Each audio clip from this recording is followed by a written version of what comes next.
నమస్తే కడప వార్త. సర్వమంగళ మాంగళ్యే శ్రీయే సర్వార్థ సాధకే త్రయంబకే గౌరీ నారాయణే నమస్తుతే.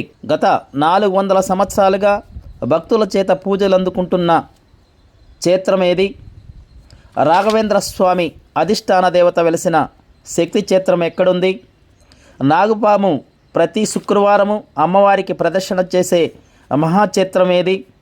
విఘ్నాలను తొలగించే వినాయకుడు, ఐశ్వర్యాన్ని ప్రసాదించే స్కందుడు అంటే సుబ్రహ్మణ్యం స్వామి వెలిసిన పవిత్ర పుణ్యక్షేత్రమేది?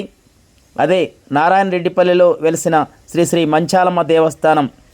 బిడ్డలు లేని వారికి 3 శుక్రవారాలు అమ్మవారిని దర్శించుకుంటే తప్పక సంతానాన్ని ప్రసాదిస్తుంది. అనారోగ్యంతో బాధపడుతున్న వారు అమ్మను దర్శించుకుంటే ఎంతోమందికి ఆరోగ్యాన్ని ప్రసాదించింది మంచాలమ్మ. అమ్మవారికి కుడివైపున ఎడమ వైపున 2 పుట్టలున్నాయి. ఈ 2 పుట్టల్లో ఉన్న నాగుపాములు ఎప్పుడూ ఆ పరిసర ప్రాంతాల్లో తిరుగుతూనే ఉంటాయి. అమ్మవారి పరిసరాల్లో ఉన్న మట్టికి చెట్టుకు కూడా ఎంతో మహత్యం ఉంది. అమ్మవారి ఎడమ పక్కన ఉన్న వేప చెట్టు ఎంతో మహిమాన్విత వృక్షరాజం.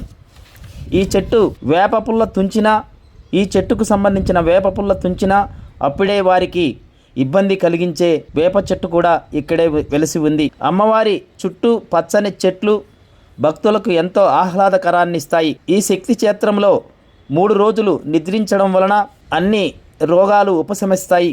అలాంటి పుణ్యక్షేత్రమైన శ్రీ మంచాలమ్మ దేవస్థానంలో ఈ నెల 9వ తేదీన 10వ తేదీన రంగరంగ వైభవంగా జాతర జరగనుంది. ఈ జాతర సమయంలో అమ్మవారు ఎంతో ప్రసన్నవదనంగా ఉంటారు.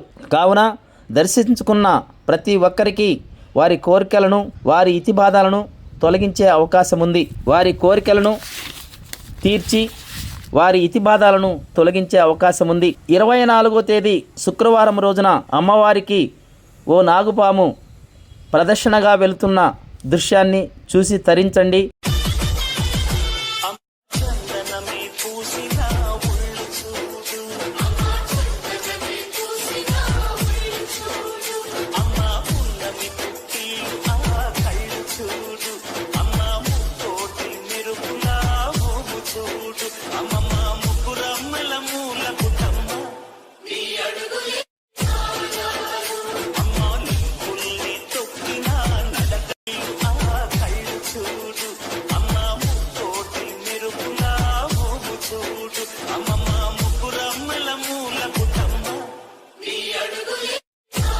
ప్రతి ఒక్కరూ తప్పనిసరిగా యూట్యూబ్లోకి వెళ్ళి కడప వార్తను లైక్ చేయండి, సబ్స్క్రైబ్ చేయండి. ఇట్లు మీ జి రమణయ్య, ఎడిటర్, కడప వార్త.